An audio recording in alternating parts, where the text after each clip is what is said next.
Hey guys, welcome back to Horology Biology on Enicar Extras. My newbioids, we have a special one once again. I already touched on the Ultra Dive. Today we are touching on Sherpa Ops. You cannot beat this watch. It is so militant. I'm serious. So guys, before I get into this, I'm not even messing around now. Hit a like on this video, subscribe to my channel, then you're gonna learn more about all of this Enicar goodness that I am bringing to this channel. And I'm not just talking about restoration videos either. I also think it's important to talk about the brand that we love as well. This is why I like to fire off these quick Enicar Extra reviews every now and again. Now this is a watch that any Enicar collector needs in their collection. It's a given. Everybody is looking for an Ops. If you don't have one, you're not a serious Enicar collector. I'm sorry, but everybody needs an Ops. I even know some people that have got 2, 3, even 4 Ops. Personally, I think they're greedy.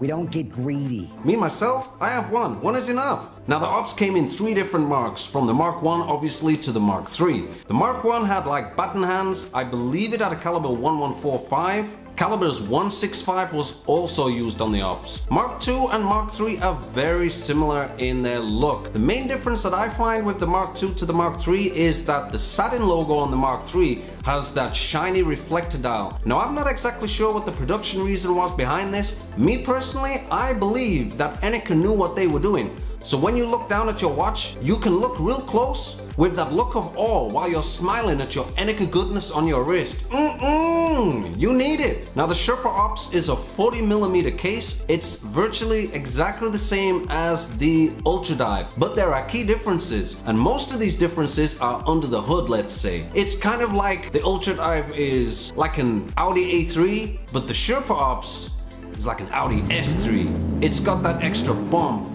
Let me explain. Now inside the Sherpa Ops, you have a different movement holder for starters. It's a lot more robust and it's a lot more sturdy from what you see in the Ultra Dive. Doesn't mean that the Ultra Dive is not any good. Of course it's good. Everybody likes the Ultra Dive, even Ed Sheeran, we know this. The main other difference with the Sherpa Ops is that it has what they call a suspension system. Now this is quite a revolutionary design that was only used within the Sherpa Ops within the Enicar range. Now this consisted of 3 little rubber suspension gaskets. The idea in my understanding is that if you were to drop this watch or it was banged against something during, of course, your militant operations, as we all do, that's my standard weekend, you needed to make sure that you had some kind of protection for the watch in case you ran into some kind of difficulty, like enemies. Look, everybody has enemies. As you do. On the Sherpa Ops, we also had the 20mm lug size. Now you go and slap a 20mm black vintage Tropic on this watch with an Enicar buckle and you're good to go. There is no substitute, so don't accept one. There is nothing worse than what I see sometimes, and that is the Sherpa Ops in all its glory, and some poor dude has gone and stuck a leather 20mm brown strap on it. Seriously, it's blasphemy, it's sacrilege, or whatever you want to call it. It's just not fresh and it's not sexy. Of course, with the Sherpa Ops, we had the typical EPSA super compressor case back. You needed this, of course, for your soldier duties and your militant technical abilities. Now, actually taken from the Enicar archive, what they actually stated was this watch was recently subjected to stringent series of reliability tests by an independent Swiss quality control organization, lasting several months. Damn, I mean seriously guys, chronometers, they do it for a couple of weeks. Sherpa Ops, you're going on like quite a few months. This included submersion in water at varying depths. It was awarded a special reliability certificate. This diving watch is very highly water resistant. The glass is specially strengthened. Personally, I'm not that accepting on that, and the reason I'm saying this is because I'm pretty sure that the crystal for the Sherpa Ops is exactly the same as the Ultra Dive. And I can't recall any special readings about the Ultra Dive having some super NASA technology kind of like crystal, but that's just my 2 cents. Your opinion, man. The glass is specifically strengthened and the case is a tough black iodinized steel for non-reflection. Now that of course is going back to my militant operation points. The last thing you want is a shiny watch in the jungle while you've got people raining down on you. You don't want to be seen, no sir. You want to be super camouflaged and super hidden away. You don't want your watch giving your position away so all your people get attacked and kidnapped or God knows what. One of the most rugged watches in our whole collection. Now they said it how it is. It seriously is the ultimate rugged watch in their collection. It doesn't get much better than this. I love my Ops. It's one that I will hold in my collection for a very long time, joking aside, I have no intention of selling it. Don't ask. Don't email me about it. I get people sending me messages on Instagram like, hey, you got an ops for sale? No. No.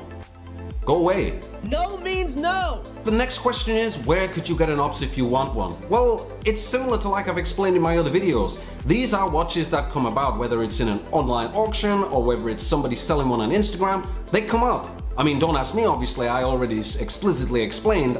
I'm not selling it. But people do sell them, and dealers of course sell them as well. Instagram is the key place which I would advise to keep an eye on. If you just search for hashtag Enicar watch for sale or hashtag Enicar for sale, you do see people that pop them up from time to time. Enicar forums is another one that you can reach out. There is a trading post on there and people do put them up for sale. Now prices are high, I'm not gonna mess around. You will be paying over the €5,000 mark for one of these. If you're looking to get one for less than that, then good luck. I'm very happy for you, a little bit jealous, but very happy for you at the same time. If you're a serious Enicar collector and this is the road that you want to go down, the type of watch brand that you want to hold within your magical little shelf so that your wife can moan at you about another watch that you've bought and you're going to hide that 4-figure digit price tag from her, And that's another thing, the ops are expensive, but don't you worry about that. Seriously, it's not a concern. Paid €5,000-6,000 for your ops? Kids can't go to college now? Doesn't matter, I've got an ops. Can't afford rent this month? No problem, I've got an ops. These are the things that don't matter when it comes to wearing your ops. And come that Saturday afternoon when you're flossing in the sun and you're looking sexy as hell, you look down and you'll see yourself with an ops on your wrist. And that's, is a very nice watch. So as you can see, I am quite excited about the ops. I've gone on about it enough as it is. Personally, I would like to ask you guys which one out of the three is your favorite. Is it the first Mark with the different bezel design and also the different hand design, or are you more warming towards the Mark II and the Mark III? Me, I like the Mark II and the Mark III if I'm honest. When it comes to an ultra dive, I'm a Mark I guy all the way. But with the ops, yeah, I'm feeling more the Mark IIs and the Mark IIIs. So maybe you guys can reach out in the comments, let me know which one is your favorite version of this spectacular vintage Enicar super militant all black Sherpa Ops. Guys, until next time.